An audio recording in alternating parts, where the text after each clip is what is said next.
علامہ اسماعیل حقی نے حدیث لکھی، حضرت عائشہ صدیقہ رضی اللہ تعالیٰ عنہ فرماتی ہیں، تفسیر روح البیان میں موجود ہے، کہتی ہیں ایک دن حضور اچانک میرے ساتھ آرام فرماتے بستر سے اٹھے نکل گئے۔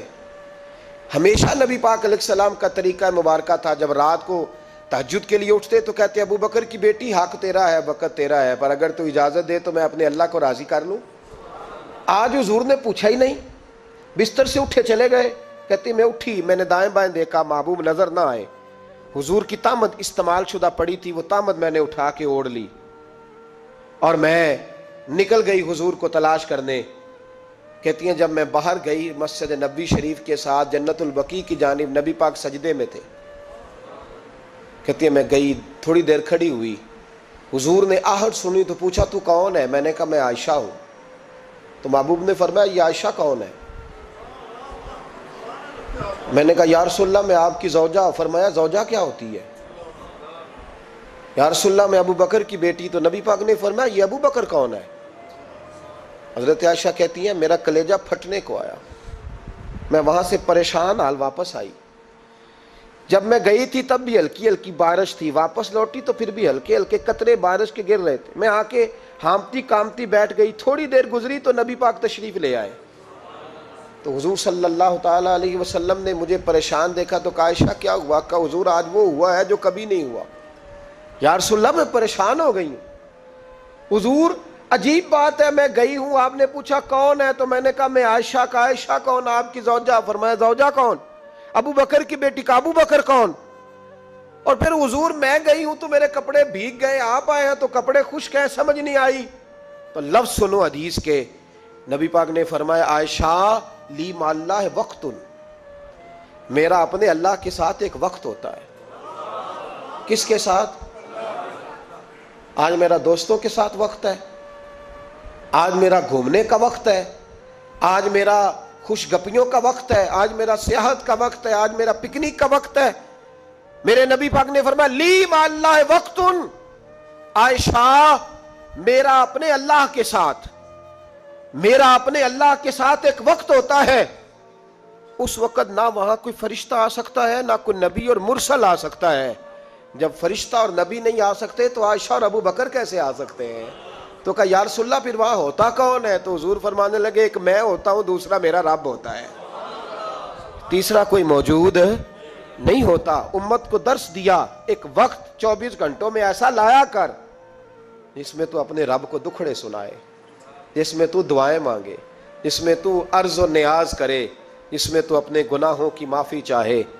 اعلیٰ حضرت کے والد گرامی سے کسی نے پوچھا مولانا نقی علی خان صاحب سے کہ حضرت جی فرعون 500 سال ہی حکومت کر گیا، 500 سال ہی حکومت کر گیا، اللہ کا مقابلہ کرنے والا پکا کافر بے ایمان۔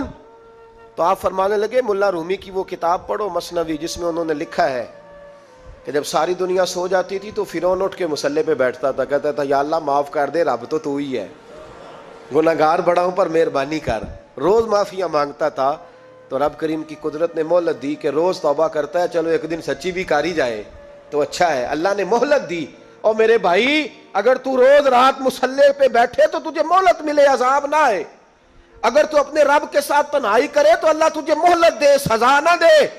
لیکن ہم یہ وقت نکالتے ہی نہیں، اللہ کے ساتھ میت کا ہمارا مزاج ہی نہیں۔ ترمذی شریف میں نبی پاک علیہ السلام نے فرمایا ہے دنیا داروں کو دکھڑے نہ سنایا کر، مالداروں کے سامنے رونے نہ رویا کر، یہ تجھے کیا دے سکتے؟ تو اٹھ کے جائے گا تو کہیں گے محنت کرتا نہیں، روز مانگنے آ جاتا ہے۔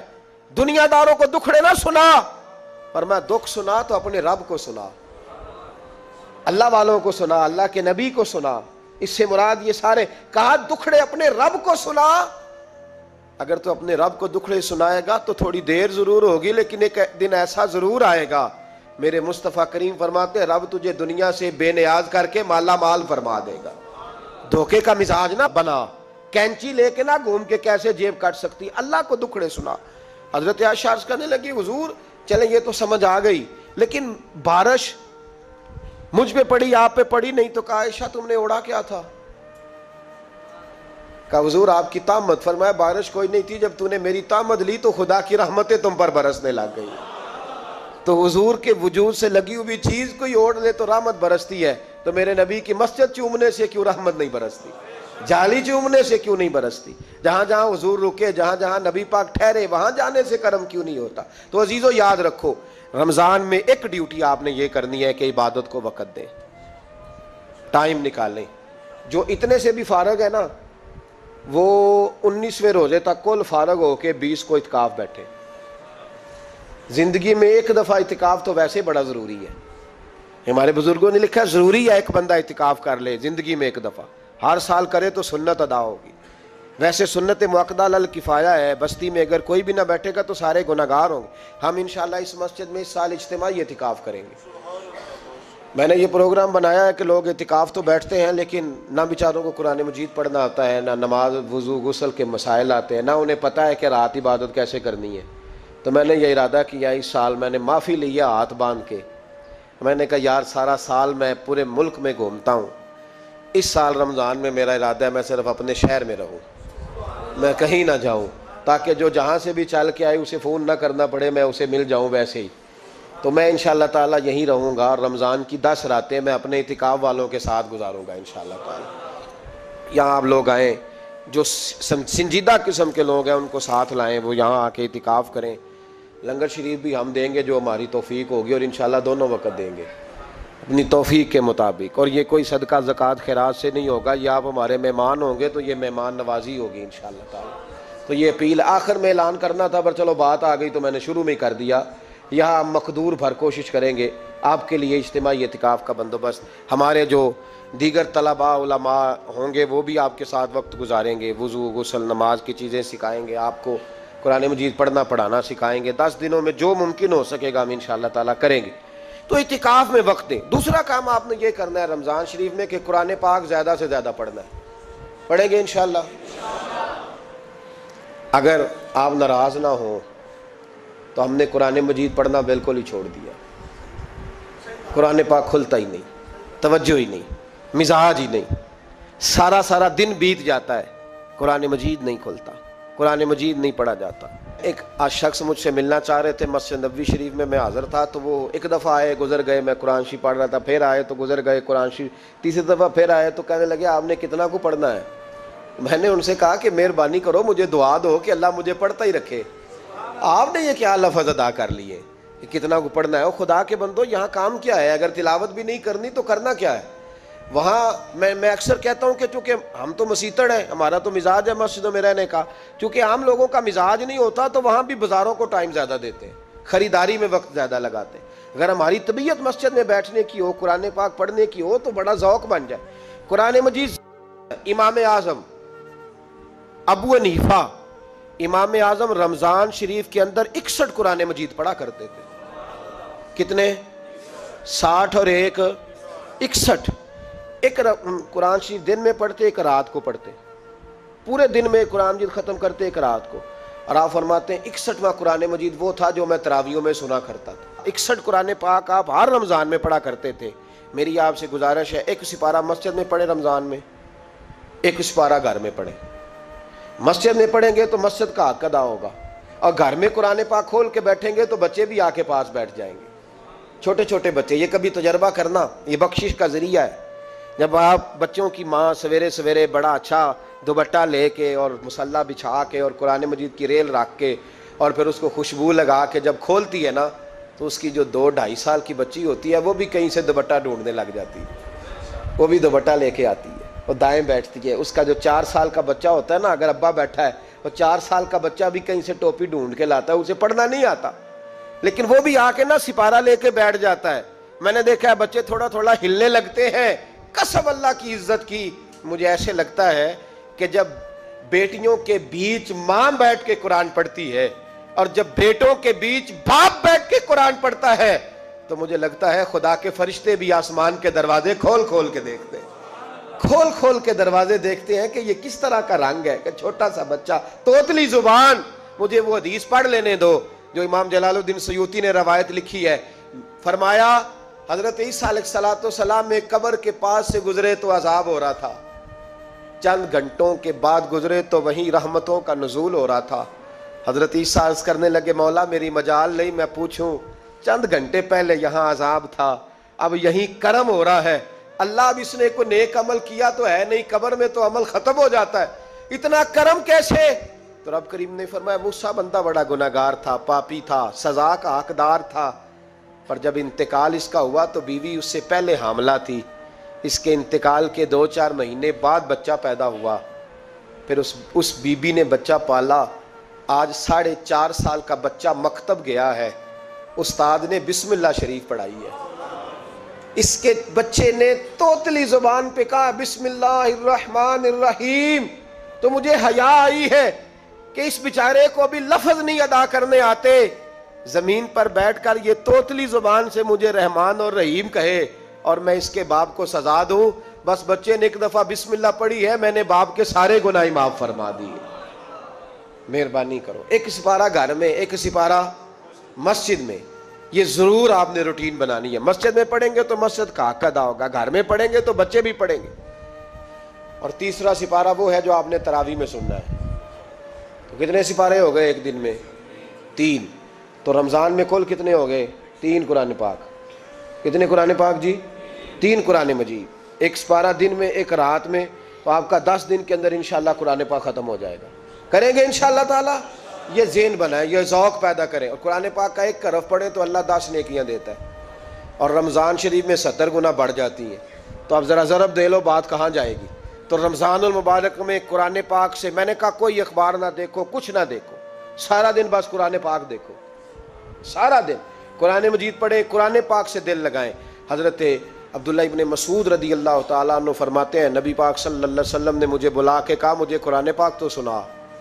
میں نے کہا یا رسول اللہ آپ پہ نازل ہوا ہے, میں آپ کو سناؤں؟ تو فرمایا میرا دل کر رہا ہے میں تجھ سے سنوں. حضور کو زیادہ آتا تھا نا, تو کبھی کبھی آپ سمجھ لیں کہ آپ کو زیادہ آتا ہے, لیکن پھر بھی سامنے والے, میں اکثر کہتا ہوں مدرسے کے طلباء سے, میں کہتا ہوں آپ قاری اور حافظ تو ہو گئے ہو, پر کبھی کسی اور سے بھی سنا کرو. کہا کرو سناؤ یار, 2 آیتیں دل کر رہا ہے. حضرت ابی بن کعب رضی اللہ تعالیٰ عنہ کہتے ہیں نبی پاک تشریف لائے تو مجھے کہنے لگے ابی ادھر آ, میں تجھے قرآن پاک سناؤں. میں نے کہا یا رسول اللہ مجھے فرمایا مجھے اللہ نے حکم دیا ہے کہ میں تمہیں سناؤں. حضرت ابی رو کے کہنے لگے یا رسول اللہ رب کریم نے میرا نام لیا ہے. میں کہا وہ کہا؟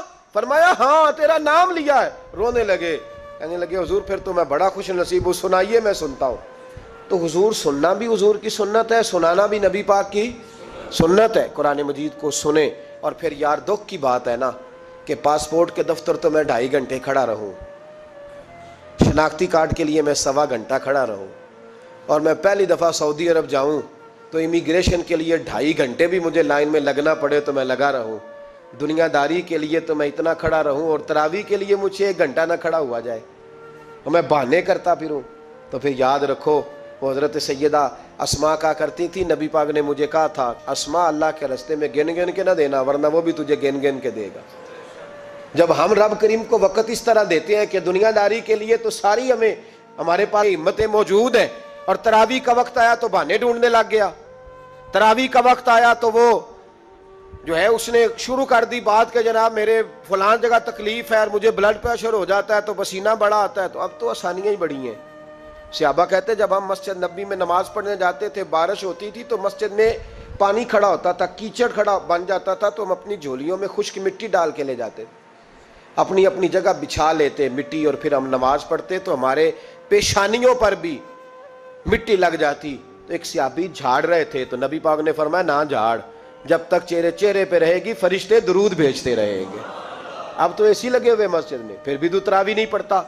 تو ایک تو عبادت کو ٹائم دیں, دوسرا قرآن مجید زیادہ سے زیادہ پڑھیں, رمضان میں زیادہ سے زیادہ پڑھیں, مسجدوں میں ٹائم دیں. مجھے دکھ ہوتا ہے جب رمضان میں بھی نماز کے بعد مسجد کو تالا لگتا ہے.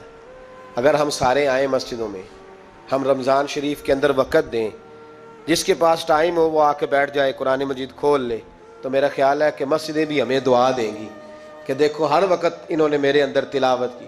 ایک اور بات بھی عرض کرنی ہے, یہ مجھے کہا گیا ہے, میری اپنی طرف سے نہیں, یہ مجھے رکا دیا گیا ہے. کہہ دوں پکے نمازی ناراض تو نہیں ہو جائیں گے؟ جو پکے نمازی ہیں مسجدوں کے وہ میرے ساتھ وعدہ کریں, ناراض تو نہیں ہو جائیں گے؟ نہیں تسی نہیں بول دے, تساں ہو جانا. پکے بول دے نہیں پے, پکے کور دے نے پے. پکے نمازی, یہ پکے نمازیوں سے بات, ناراض تو نہیں ہو جائیں گے؟ یہ بول کے بتائیں, انشاءاللہ کہیں. کچے نمازیوں کو شکوہ ہے کہ پکے نمازی رمضان میں ہمیں گورتے ہیں.